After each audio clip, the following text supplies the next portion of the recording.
welcome back. Tsaka sa mga bagong dalo, welcome in this family of God. This is our family in Christ. Amen? Na lagi niyong tatakbuhan kapag kailangan niyo ng prayers. Amen? Kailangan niyo ng counseling. Punta lang po kayo dito sa church. Hanapin ang inyong cell group leader. Amen? Hallelujah. Can you understand Tagalog now? Praise the Lord. It will not be hard for us to stand here anymore. So praise God, ano? Hallelujah, hallelujah. Good morning, good morning. Amen. We are in week 2. Hallelujah. Ipagpaumanhin niyo po kasi hindi po naka-ready yung ating PowerPoint.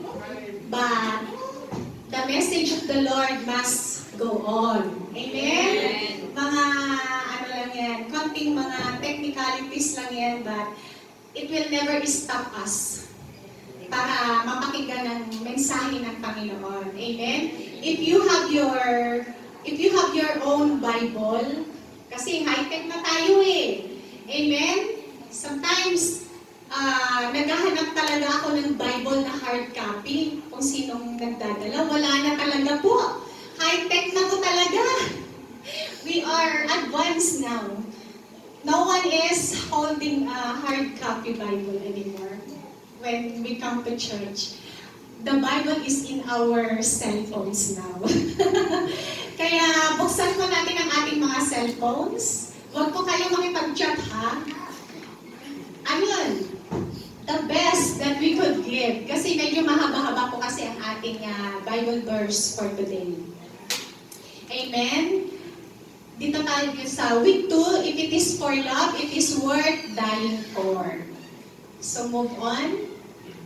Amen? Sa 1 Peter, actually that is chapter 1. Chapter 1. Amen.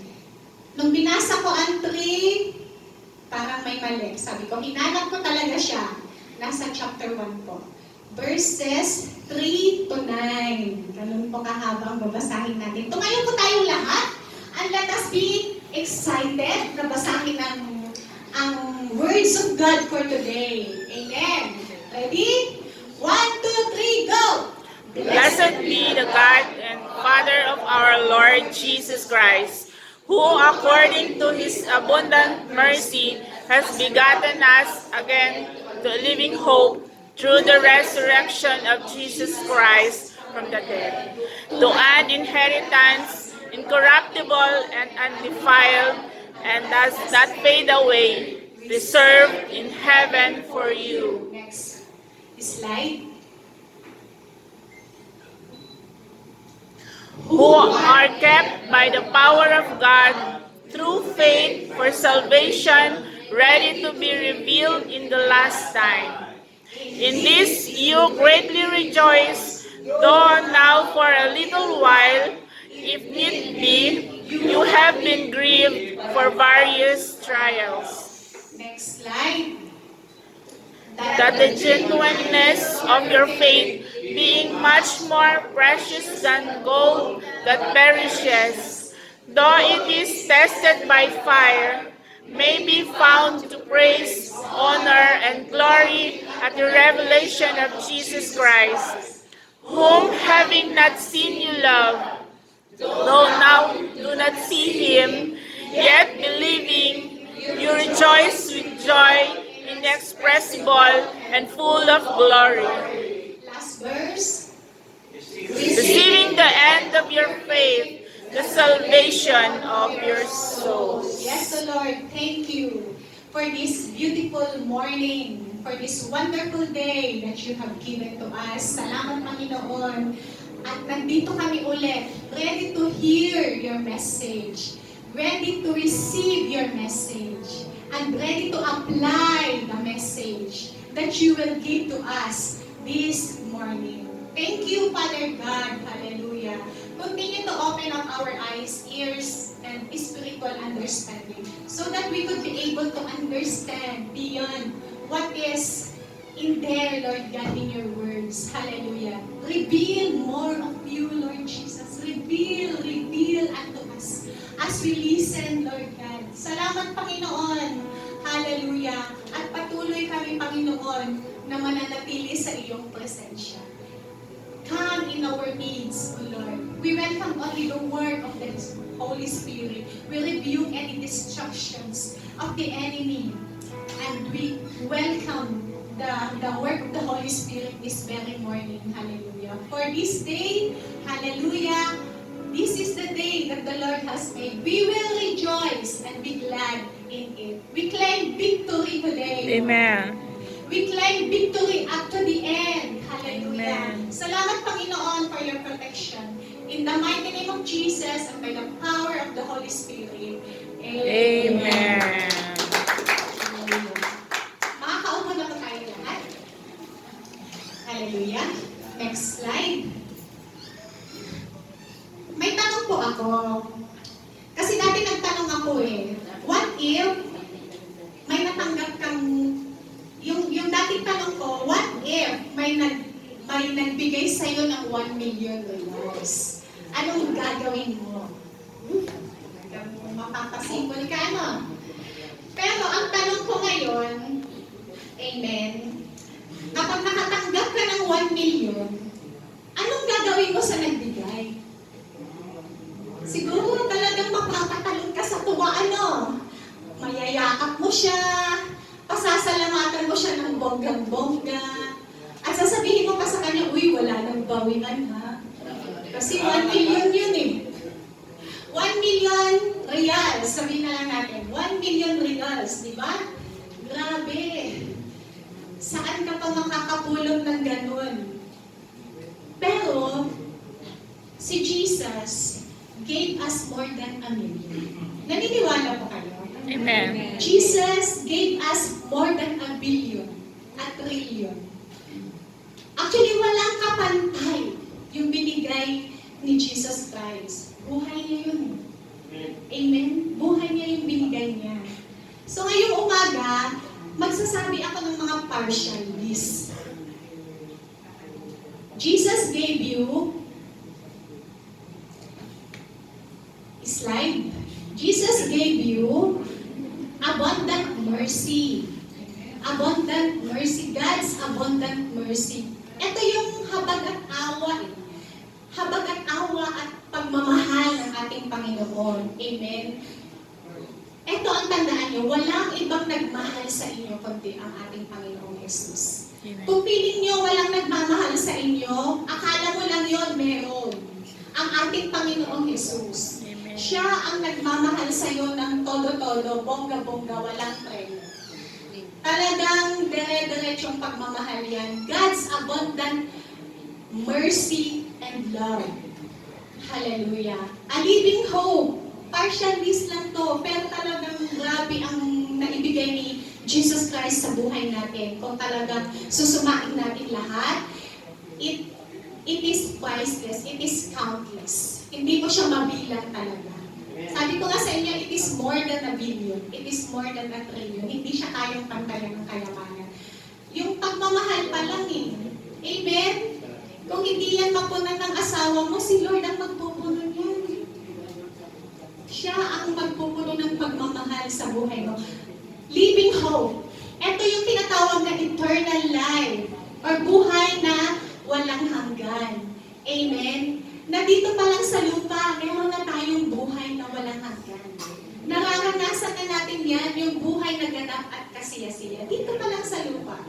Amen? As you accept Jesus Christ as your Lord and Savior and receive the gift of salvation, that is the living hope. Yung eternal life. Amen? Justification. By the resurrection of Jesus Christ from the dead, our own resurrection. Naging own resurrection na rin natin yan. Alam nyo, hallelujah, we are considered dead because of sin. Amen? But the power of the resurrection of Jesus Christ, nung namatay siya at nabuhay, it became our own resurrection. Nagkaroon tayo ng buhay. Nabuhay din tayo from the dead. Amen? Kasi alam nyo, napaka-powerful talaga itong power of the resurrection of Jesus Christ. Alam nyo, lalo-lalo na sa mga may step. Kasi, dati, si Sam, naalala ko may nag-advise sa amin, one of my spiritual mentor, nung nagkasakit si Sam ganyan, just declare the power of the resurrection of Jesus. Ganun lang yung sinabi niya, and we just prayed. Alam nyo, after 1 day, 2 days, nakita namin talaga yung recovery. Ang bilis! Hallelujah! Ganun lang pala. Pag may sakit ka, para kang considered dead na eh. Hindi ka makatrabaho. Para kang kandilang nauubos. Hinang-hina. Pero as you declare the power of the resurrection of Jesus Christ, you will come to life. Amen. Talagang gagaling at gagaling ka. Kasi you believe, naniwala ka na kayang-kaya kang i-resurrect ng ating Panginoon. Yung power na yon na nag-resurrect kay Jesus Christ from dead to life, yun din yung power na magaganap sa buhay mo. Amen? Hallelujah! Hindi lang tuwing may sakit mo i-apply yan, yung resurrection of Jesus Christ from the dead. Pwede rin kapag spiritual dry ka na, or spiritual dead, just declare. O kaya, yung wallet mo, yung wala nang kabuhay-buhay yung wallet mo, kasi walang laman, just declare. It will come to life. Amen! Kasi inaantok-antok na kayo. Nagkape mo na kayo. Folgers ang coffee natin. Mahalin yun. Kapag hindi kayo nakainom, ay, aantokin po talaga kayo. Kaya yung mga hindi nagkape dyan, uminom na po muna. Amen! Hallelujah! Yung walang kabuhay-buhay na wallet nyo, mabubuhay yan. As you declare, amen, there is power in the resurrection of Jesus Christ. Amen! Hallelujah! Inheritance. This is the incorruptible and undefiled, and does not fade away. We serve in heaven for you. Totoo yan. Amen. May nag-aantay na inheritance sa bawat isa sa inyo. Amen. At saka, alam nyo, sabi ko nga, iba pa rin talaga yung inheritance na matatanggap ko sa Panginoon. Kasi, yung nanay ko, nung namatay, pinamanahan ako ng mga alahas niya. Best friend. Pinamanahan ako kahit papa ko, alam niya para sa akin yun. Kasi sabi ng kuya ko pa, ibenta niyo na yung mga alahas ni mama. Alam mo yung sabi ng tatay ko, yung ading mo ang tanongin mo. Sa akin pa rin talaga yun. Eh, kung lalaki yung mga kapatid ko. Kaya sa akin talaga mapupunta yun. Pero alam niyo, hindi ako nakawaw. Kasi alam ko, greater is the inheritance that I will receive in heaven. Amen. Diyan tayo dapat ma-excite. Amen. Yung mga alahas nyo ngayon, pagdating sa langit, inaapakan lang yan. Ginto ang dinadaanan doon. Yung mga diamonds nyo, buhangin lang yan sa langit. Kala nyo, inaapakan pag nagbi-beach. Amen. May isang study ng mga scientists na sa Jupiter, umuulan ng diamond. Nabasa ko minsan na pinost ni Pastor Joffre, parang shinare niya ganyan yung study ng mga scientists. Sa Jupiter, umuulan ng diamond. Ang ibig lang sabihin doon, lahat ng kayamanan sa Diyos ng gagawin. Amen? Hallelujah! At greater pa yung inheritance na makikisip natin. Yung bahay, pinamanahan din ako. Pero hindi ako napapawaw. Kasi sabi ko, Lord, greater is my inheritance in heaven. Mas maganda yung ipapamana mo sa akin. Ganon din kayo. Amen? Mas maging excited kayo dapat on what is eternal. Yun lang yung ibig sabihin dito. Yung inheritance that is not incorruptible, yung hindi mananakaw, yung hindi mag-fade away yung mga alahas na yan, mananakaw yan. Magkakaroon ng kalawang, mamaya makalimutan mo pa kung saan mo nilagay. It can fade away. Kaya ang tinuturo lang ng Panginoon sa atin, ma-excite tayo what is eternal.